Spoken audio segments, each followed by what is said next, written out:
umaga mga kaihip. Magandang araw na maulan. Oh, malakas na ulan. At ngayon ay linggo na naman. Tutuloy na naman natin yung EP project natin. Nung nakaraan ay tayo, nag-shaping works. Tapos back seating, piping. Ngayon ay layout na naman tayo, tapos wawiringan na natin. So ito yung ating gagamitin mga materials mga tayo. Ayan. Mayroon na tayong dalawang klaseng wire. Isang pula, isang dilaw para may coding tayo, hindi tayo malito. Puro royo. Tapos square box, PVC, flexible. Mayroon tayo butane para pag-init ng tubo, electrical tape. Meron tayong clamp, tsaka tox. Yun, connector. So let's go. Ayan oh, maulan sa labas. Ayan, maulan sa labas. Hanggang mamaya to, maghapon tong ulan na to. Ayan. Sige, start na tayo. Ito yung hagdan na gagamitin natin uli, yung hagdan nating kahoy. Ayan, dyan tayo magli-layout. O, ayan, li-layout na natin yan dyan, paikot. Tapos dito, full box tayo kasi dito yung switch. Papunta tayo dito sa kumbra nya. Ito yung mga full box natin. Ayan o, sira pa, hindi pa naayos. So ayusin pa natin yan. Tapos iikot tayo dyan, pag ganun tayo. Ayan o, tapos box tayo dito para bumaba yung outlet supply. Ikot tayo. Ganun tayo sa switch. Ito ay switch doon sa labas.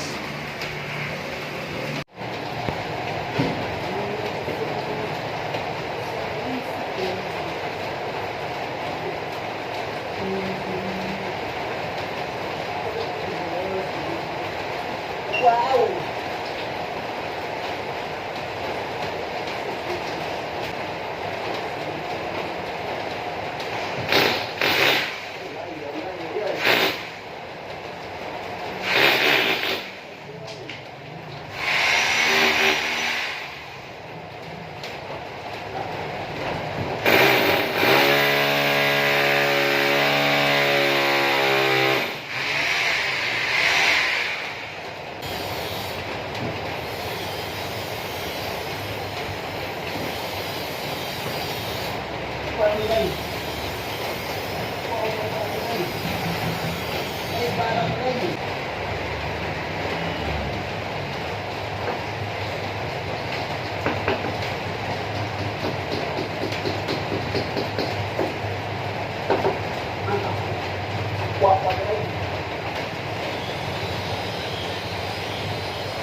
Popcorn.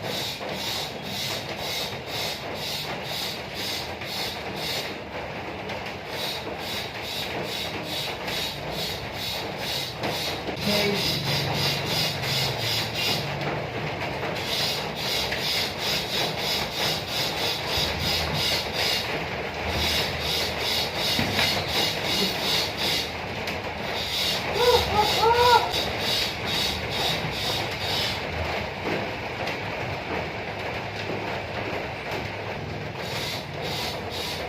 Okay.